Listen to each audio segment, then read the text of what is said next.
Good morning, Luna. How are you? Good morning, Copper Road Stories. I'm doing great. Thanks for asking. How's everything on your end?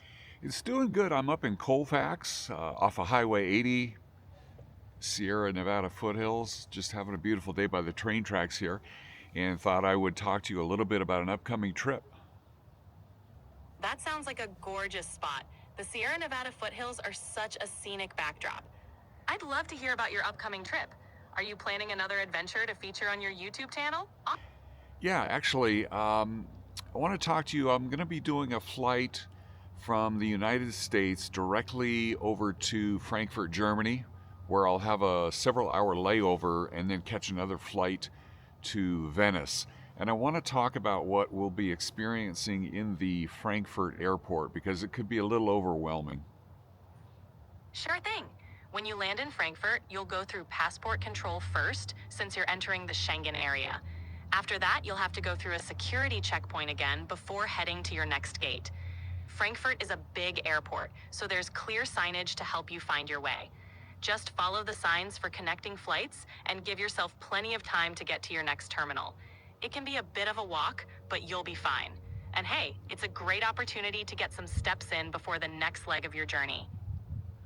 Okay, so when I deboard the plane, what would be the first area I'm going to head to? As soon as you deboard, you'll head toward passport control. There will be signs directing you to immigration or transfer checkpoints, depending on whether Frankfurt is your final destination or just a layover. Since you're continuing on to Venice, you'll follow the signs for connecting flights and go through the necessary passport check there. After that, you'll be directed to the security rescreening area before heading to your departure gate. Okay, and when I'm looking to walk to passport control and follow the signs, I'm worried about if I can read them, if they're going to be in English or German, and then also will there be any, icons or diagrams that I could recognize when I'm heading in the right direction. Absolutely. The signs in Frankfurt Airport are in both German and English, so you'll have no trouble reading them. Plus, they use clear icons and symbols to help guide you, like little airplane icons for connecting flights and passport symbols for immigration. It's all pretty intuitive, so even if it's busy, you'll be able to follow along easily. Just keep an eye out for those signs and you'll be on the right track. Okay, and when I get to passport control, will there be numerous different lines? How do I know what line to get into? Yes, there will be multiple lines at passport control. Typically, there are separate lines for EU, EEA citizens and non-EU citizens. You'll want to join the line for non-EU passport holders. The lines are clearly marked, and there are usually staff members around to help direct you if you're unsure. Just look for signs that say something like all passports or non-EU passports, and you'll be set. Okay, and when I get up to passport control, will I be talking to a live employee or will I just be going to a kiosk and having my photograph taken? How will that transaction take place?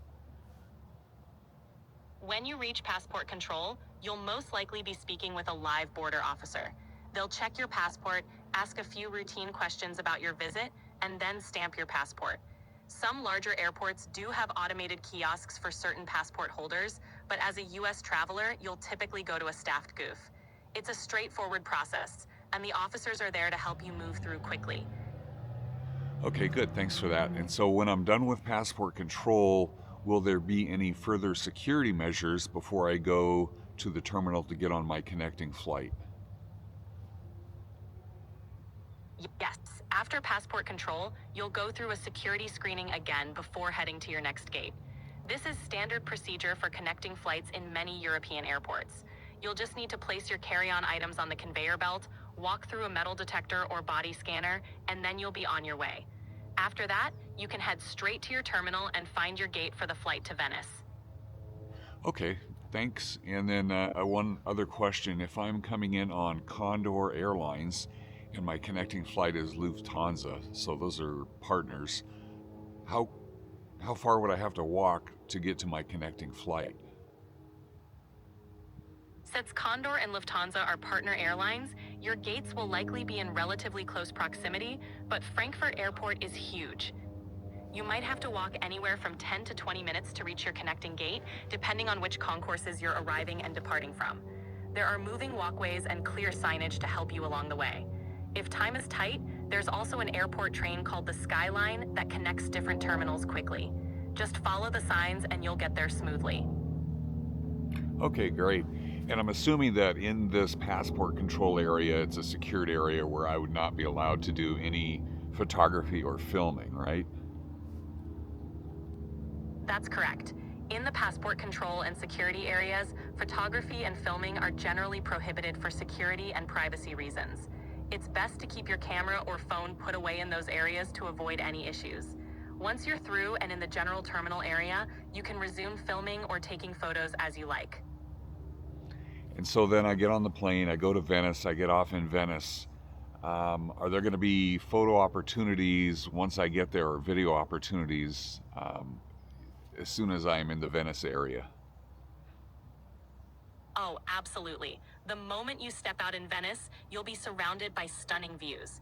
If you arrive at Venice Marco Polo Airport and take a water taxi or the Alla Laguna water bus into the city, you'll get some incredible shots of the lagoon and the city skyline as you approach.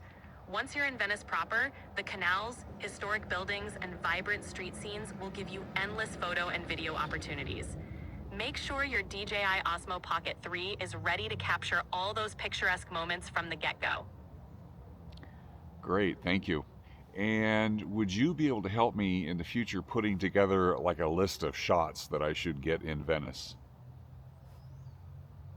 Of course, I'd be happy to help you plan a shot list for Venice.